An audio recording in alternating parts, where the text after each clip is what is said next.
Hi everyone, I'm Isaac, and I was going to not complain about YouTube for a while until YouTube unsubscribed around 200 plus people from my channel. So, time to complain about YouTube again. YouTube has been going after a number of channels, mine including over invalid traffic. Invalid traffic, according to YouTube, is incentivized traffic from third parties, including quote unquote third party traffic boosting organizations or networks, friends or family playing playlists over and over again to boost view counts, telling viewers to click through or watch ads on certain videos to boost your revenue. Okay, can I just say that the first one comes off as YouTube just being greedy as all get out? So your complaint is that third-party businesses are making money to promote YouTube channels, except this doesn't sound like the traffic is actually invalid, just YouTube being angry that they don't get a cut. Also, keep in mind YouTube just recently released their own video promoting option for YouTube channels, one that is incredibly expensive. And from a personal experience, not too effective at all.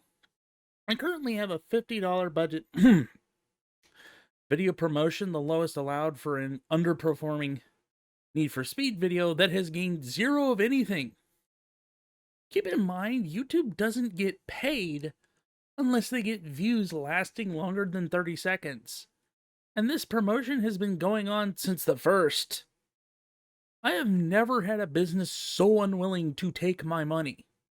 I've run ads on Facebook that are more effective and better at driving traffic.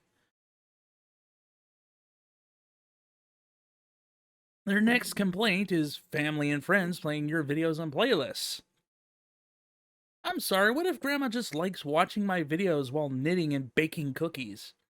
I apologize to any YouTube staff that have never had a supportive family ever, but this is ridiculous. How big of a family would you need for this to have a real effect at all?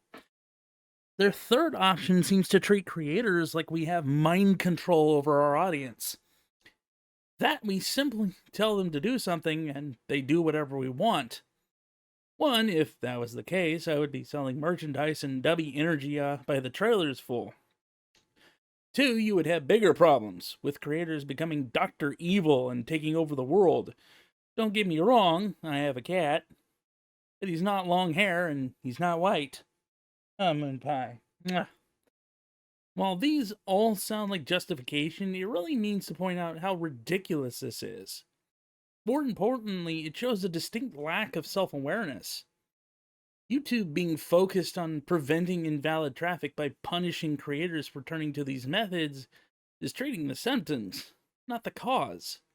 Especially if the channels being punished never turned to these methods in the first place, creating distrust and even animosity. YouTube is notorious to hard to grow to channel on, regardless of the content type, especially for newer creators who are just starting out and trying to build their audience. YouTube is chock full of channel gurus telling you how to grow your channel. However, not a single one of them can agree on how to grow a YouTube channel. Even if you ask YouTube team themselves, all they give you is a copy-paste article on how the algorithm is supposed to work.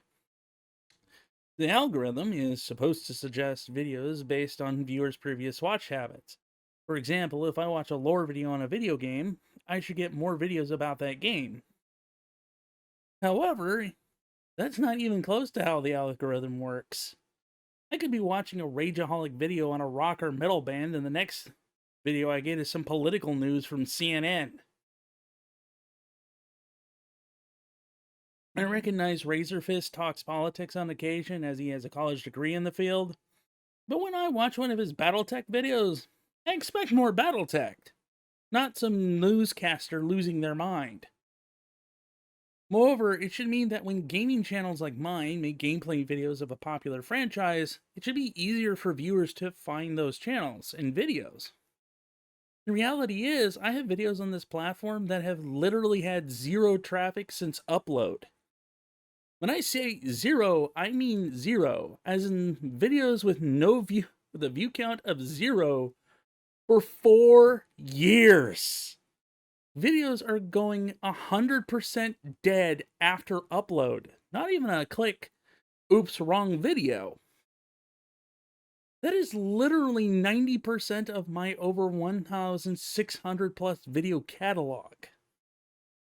You can understand why I don't trust anything the team at YouTube says at all.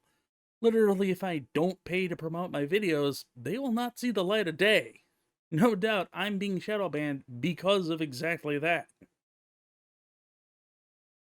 YouTube, whether they recognize it or not, has created their own problem. They've made it so difficult to grow an audience on their platform, it's impossible with 90% of channels failing. If YouTube really wants to solve this problem, they're going to have to acknowledge the algorithm is broken. You're going to need to make it where smaller independent channels have a much better chance of being seen. YouTube's best option isn't punishing people over invalid traffic, it's making such methods obsolete and no longer needed in the eyes of many. That, of course, is if invalid traffic is even really the issue to start with. It's an open secret that many corporate channels use third party promotion sites and sometimes even bots to boost their numbers. There's a chance that YouTube also uses this excuse to shadow ban channels of those they don't like, whether for political reasons or otherwise.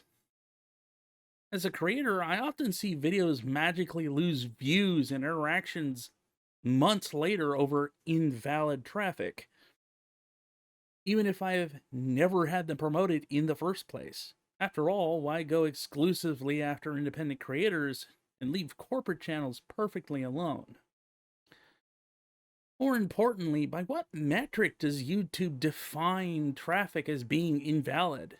Is YouTube keeping track of how much traffic channels get for more than ad revenue purposes? Is YouTube simply going after channels that are growing faster than they believe they should? It certainly seems like it.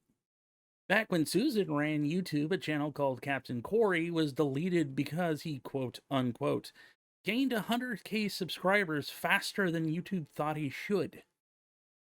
This led to a massive outcry that caused YouTube to have to reinstate the channel and issue an apology. Who is YouTube to decide what channel to grow or not? In fact, shouldn't that be a violation of Section 230 for them to even try to control how big a channel gets? Personally, I'm going to be interested in how things go after Monday when the Supreme Court is set to make a judgment on whether or not social media companies can shadow ban people at all, which according to many will end with the court ruling against shadow banning, especially over political opinions. If YouTube doesn't fix these issues after that, I foresee a large number of lawsuits getting filed very quickly, and a lot of expensive fines being levied. Anyway, I hope you enjoyed this little rant of mine. I'm sure to pick a fun game to play tomorrow for everybody. Please subscribe, like, comment, all that good stuff, and stay safe, my friends.